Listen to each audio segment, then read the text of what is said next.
ছাদে চাষাবাদ পেজ থেকে বন্ধুরা, আমি সাকওয়াত হোসেন ভাবন আপনাদের সামনে এসেছি আজকে নতুন আরেকটি এপিসোড নিয়ে।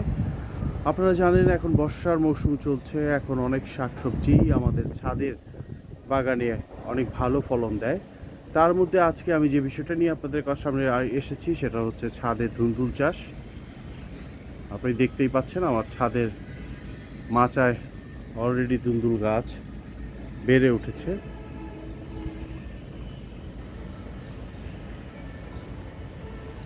তো বন্ধুরা, আমি এই যে কথাটা বলার জন্য আজকে এই ভিডিওটা করছি, সেটার মূল উদ্দেশ্য হচ্ছে যে ছাদে আমরা কি ধরনের ধুন্দুল চাষ করতে পারি।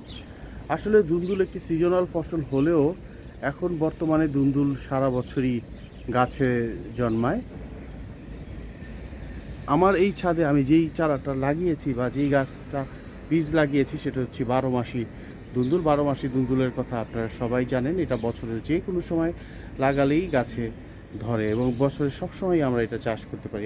দেখুন, আমি এই ধুন্দুলটা গাছটা লাগিয়েছি একটি জিও ব্যাগে এবং গোড়াটা আপনার বিভিন্ন দিয়ে ঢেকে দিয়েছি, বস্তা দিয়ে ঢেকে দিয়েছি। কারণ ধুন্দুল গাছ একটি জলপ্রিয় গাছ।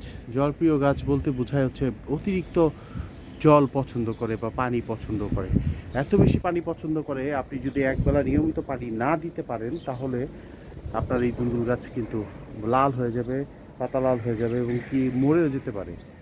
2-3 দিন পানি না দিলে ধুন্দুল গাছ মরে যেতে পারে।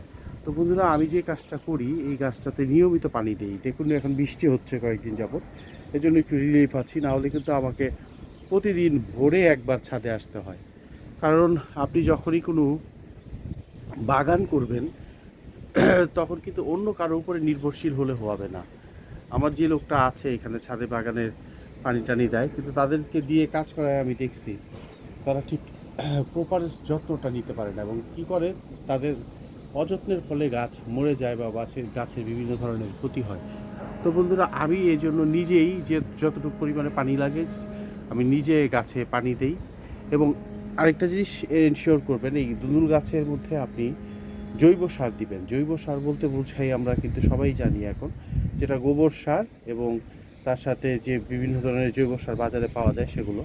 আমি এখানে বস্তা হিসাবে রেডিমিক্স মাটি কিনে নিয়ে আসছি, সেই মাটি দেই এবং তার সাথে চেষ্টা করি, এই যে কোরবানি গেল গোবর দেওয়ার চেষ্টা করেছি, কিন্তু সেটাও খুব সামান্য হয়েছে। আমি কালকেও গোবর এনেছি, আরও গোবর আনবো আমার এই গাছের জন্য।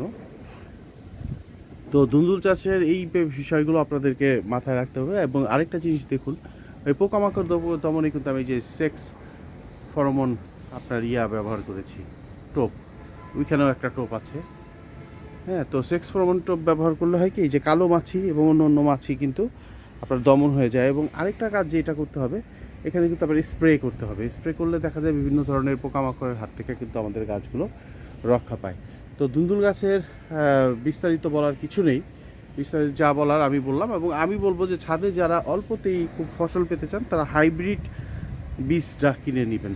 হাইব্রিড, আবারও বলছি, হাইব্রিড বীজ কিনে নিলে আপনারা কিন্তু ধুন্দুল গাছের অল্পতেই ফলন পাবেন এবং ধুন্দুল গাছ লাগানোর 30 থেকে 40 দিনের মধ্যে আপনার ফসল পাওয়া যায়।